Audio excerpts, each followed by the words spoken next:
Hey there, settle in because I've got a bone-chilling tale to share about an old hospital that's seen better days, or should I say, worse days. This isn't your average ghost story, my friend, so brace yourself for a real thrill.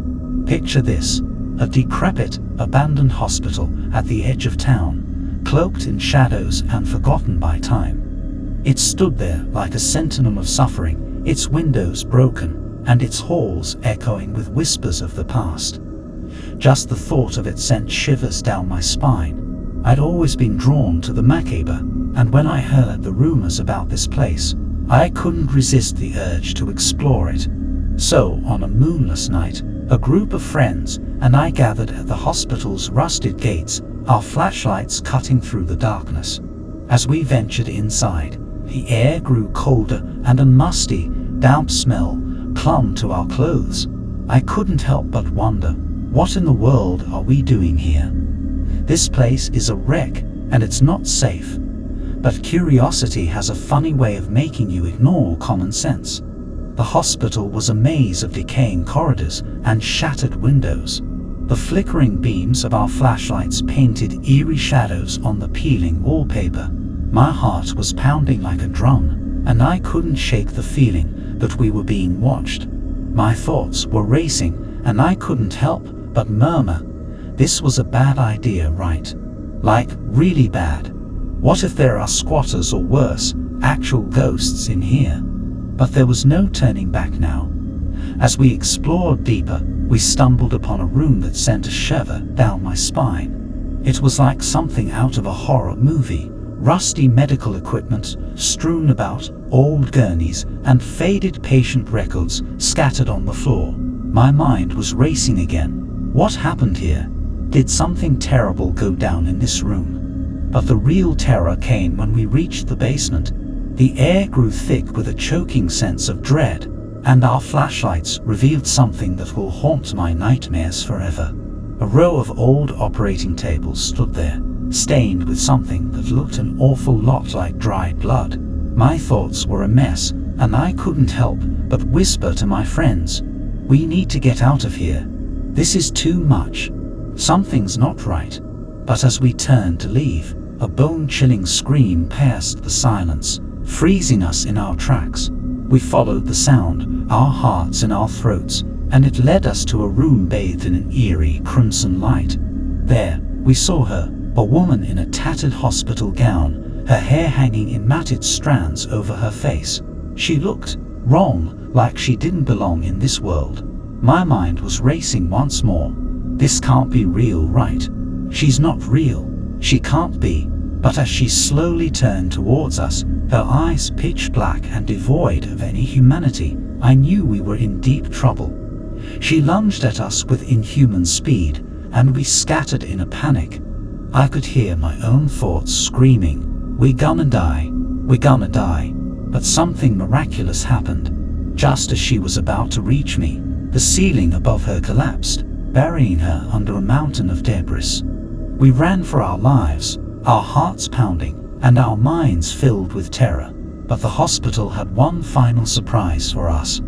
As we burst through the doors and into the moonlit night, we realized we were standing on the edge of a cliff. It was a sheer drop into darkness, and there was no way down. My thoughts were racing again, and all I could think was, we're trapped.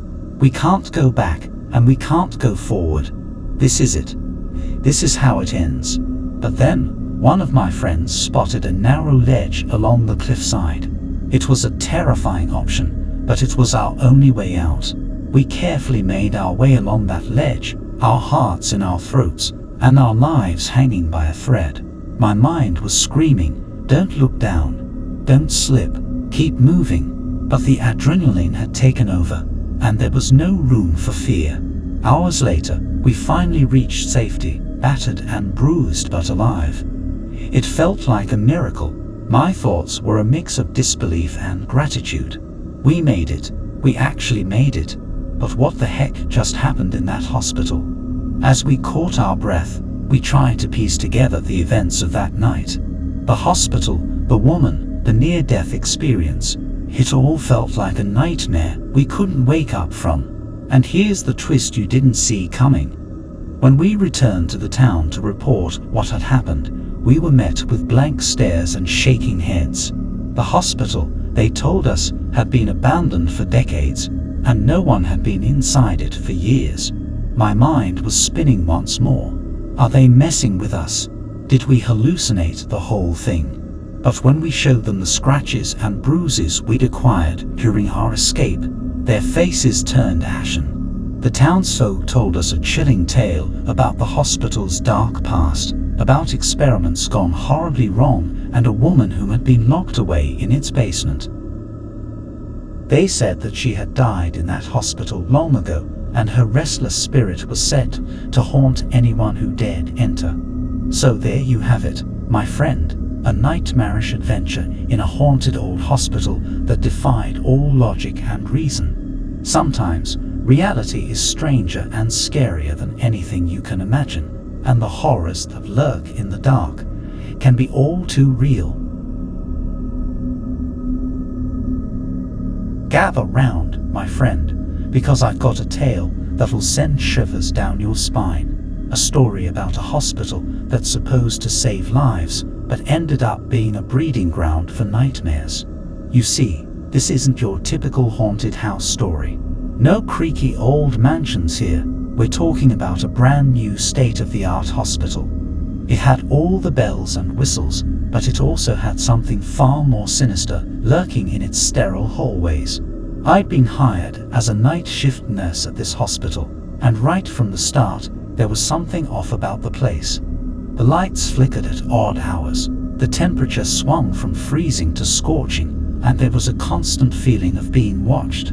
But I brushed it off, thinking it was just my imagination running wild.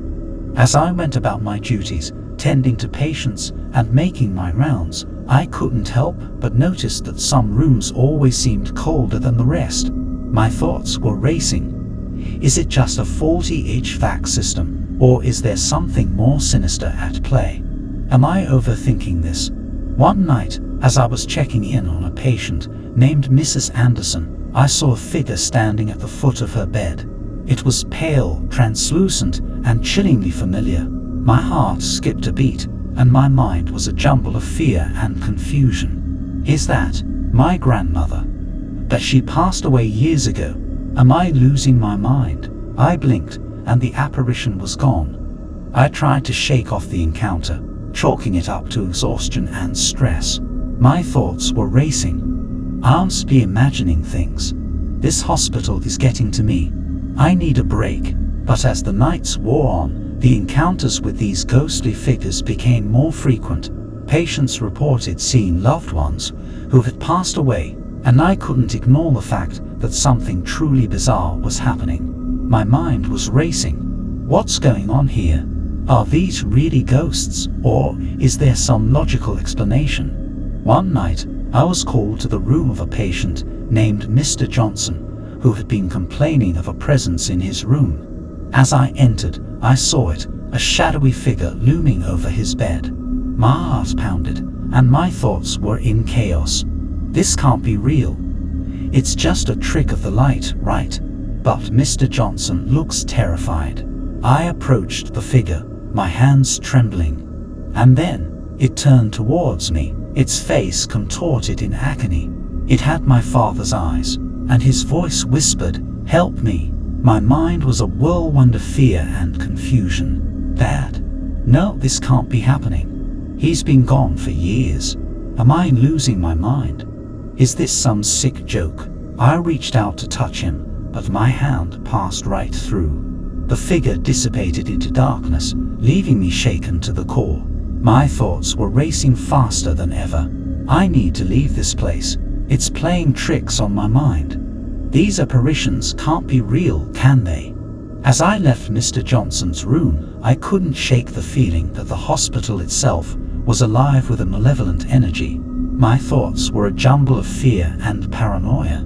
Is this building haunted? It sounds ridiculous, but I can't deny what I've seen. I decided to confide in a colleague, Nurse Roberts, about the strange occurrences. She listened intently, her expression growing more serious with each word. My mind was racing. Maybe she can shed some light on this. Maybe I'm not losing my mind after all. Nurse Roberts revealed that the hospital had been built on the site of an old psychiatric facility, one with a dark history of patient mistreatment and neglect. She explained that some believed the spirits of those who had suffered there still lingered, trapped between worlds. My thoughts were in chaos. Could that be it? Are these restless spirits trying to communicate with us? Together, Nurse Roberts and I delved into the hospital's history, trying to uncover the truth. We combed through old records, interviewed long-time staff members, and even consulted with paranormal experts. My mind was racing. We need to get to the bottom of this. If these are really spirits, we need to help them find peace. As we dug deeper, we discovered stories of patients who had died under mysterious circumstances, their voices silenced and their pain forgotten. My thoughts were in turmoil. These poor souls, is their suffering the cause of these apparitions? Can we ever put them to rest? One night, as Nurse Roberts and I were reviewing old patient files, a chilling presence filled the room. I turned to see a group of ghostly figures, their eyes pleading for justice. My heart pounded and my thoughts were racing. They want something from us. They want the truth to be known. With newfound determination, Nurse Roberts and I decided to confront the hospital administration and demand answers. But here comes the twist you didn't see coming. As we entered the boardroom, we were met with blank stares from the hospital executives. They had no knowledge of the hospital's dark history, no records of the patients who had suffered within its walls. My mind was spinning. This can't be right. We found evidence. We talked to witnesses. How can they deny everything? As we left the meeting, Nurse Roberts turned to me with a knowing look. I think we've been chasing ghosts that were never there. The hospital has no record of any wrongdoing. Maybe our imaginations got the best of us. And just like that, it hit me. The realization washed over me like a tidal wave. The ghosts were a product of my own imagination, fueled by exhaustion, stress, and an overwhelming sense of guilt for not being there for my loved ones when they needed me most. My mind was in turmoil as I accepted the truth. I created these apparitions in my own mind. I wanted to see my father again, to make amends for not being there when he was alive. I projected my own grief onto this place. In the end, the haunted hospital was nothing more than a reflection of my own haunted mind. The apparitions had been a manifestation of my own guilt and longing, a desperate cry for closure. So, my friend, sometimes the scariest hauntings are the ones that originate within ourselves, the ones we carry with us long after we've left the shadows of that dark, abandoned hospital. All right, buckle up, my friend, because I've got a bone-chilling tale about a haunted hospital that still gives me goosebumps.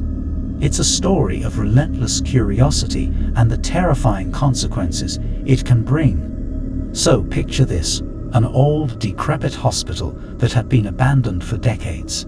The place was a decaying relic, an eerie reminder of a time long gone. For some inexplicable reason, I found myself drawn to it like a moth to a flame. It wasn't just idle curiosity, it was an insatiable need to uncover the truth about this place. Every night, I'd sneak into the hospital, my flashlight in hand, and my heart pounding in my chest. The air inside was heavy with the scent of decay and despair, and the flickering lights cast eerie shadows on the peeling wallpaper. My thoughts were racing. What secrets does this forsaken hospital hold? Am I in over my head? As I ventured deeper into the hospital, I couldn't shake the feeling that something was watching me. Every creaking floorboard, every distant whisper seemed to be a taunt from the unseen presence that lurked within. My mind was a whirlwind of fear and curiosity. Is it my imagination, or is there really something here with me? One night, as I explored the lower levels, I stumbled upon a door that was chained shut. My heart skipped a beat. and my thoughts were racing. What are they trying to keep out? Or is it something they want to keep in? The temptation was too strong, and I began to pry at the chains, my hands shaking. Finally, I managed to break the lock and pushed the door open. A blast of icy air hit me like a freight train, and my flashlight revealed a room filled with old medical equipment and tattered patient records. But what caught my eye were the words scrawled on the walls in a desperate, frantic hand. "They're still here." My mind was spinning. Who's still here? What does this mean? My heart was pounding as I continued to explore, my footsteps echoing in the silence. I had to find out the truth, no matter the cost. As I delved deeper into the hospital's dark history, I uncovered disturbing tales of patients who had mysteriously vanished, of experiments gone horribly wrong, and of a malevolent presence that had taken root in the very walls of the building. My thoughts were a jumble of disbelief and terror. Could these stories be true? Are the ghosts of the past really haunting this place?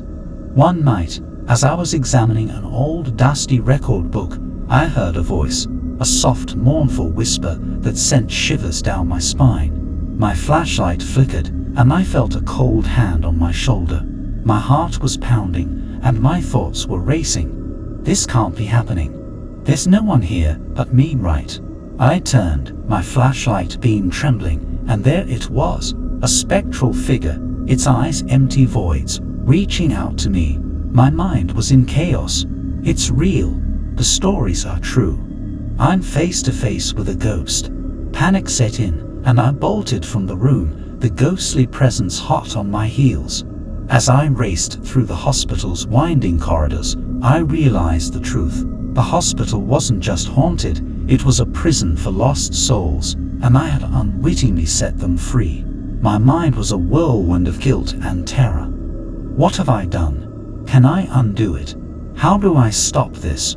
But here's the twist you didn't see coming. As I burst through the hospital's front doors, gasping for breath and drenched in sweat, I saw them, the freed spirits, a legion of ethereal figures, swirling around me. My heart sank, and my thoughts were a jumble of despair. I can't escape them. I've unleashed something I can't control. In the days that followed, the spirits followed me relentlessly, their whispers echoing in my ears, their ghostly hands reaching out to touch me. My mind was a maelstrom of fear and regret. I should never have come here. I should have left well enough alone. I sought help from paranormal experts, priests, and even mediums, but nothing could rid me of the haunting presence that had become my constant companion. My thoughts were in turmoil. Is there no way to appease these restless souls? Will I be tormented for the rest of my life? As I sat in my dimly lit apartment one night, surrounded by candles and symbols drawn in chalk, I finally understood the truth. The spirits weren't here to harm me. They were here to warn me. My mind was racing. Warn me about what? What do they want me to know? And then it hit me like a sledgehammer to the chest. The hospital itself was the source of their torment, a malevolent force that had trapped them for decades. My thoughts were a frenzy. I have to destroy it, rid the world of this cursed place. It's the only way to set them free. I gathered my courage and returned to the hospital one final time, armed with gasoline and determination. As I watched the flames consume the building, I felt a sense of peace wash over me. My thoughts were finally clear. I've done what I had to do. The spirits are free. But as I turned to leave, I heard a whisper, a soft, sad voice that filled the night. It was the voice of the very first ghost I had encountered. My heart sank, and my mind was a storm of dread. What does it want now? The ghostly figure materialized before me, its eyes filled with sorrow. And then it spoke, revealing the shocking truth. The ghosts I had encountered, the ones I had tried to free, they were never real. They were manifestations of my own guilt, my own fears, my own obsession with the hospital's dark history. My mind reeled with the revelation. I created them. They were all in my head. I'm the one who's haunted, not the hospital. As the truth washed over me, the flames consumed the hospital, and I was left standing there, alone and broken. The spirits I had tried to free had never existed, and I had sacrificed everything in my desperate quest for answers.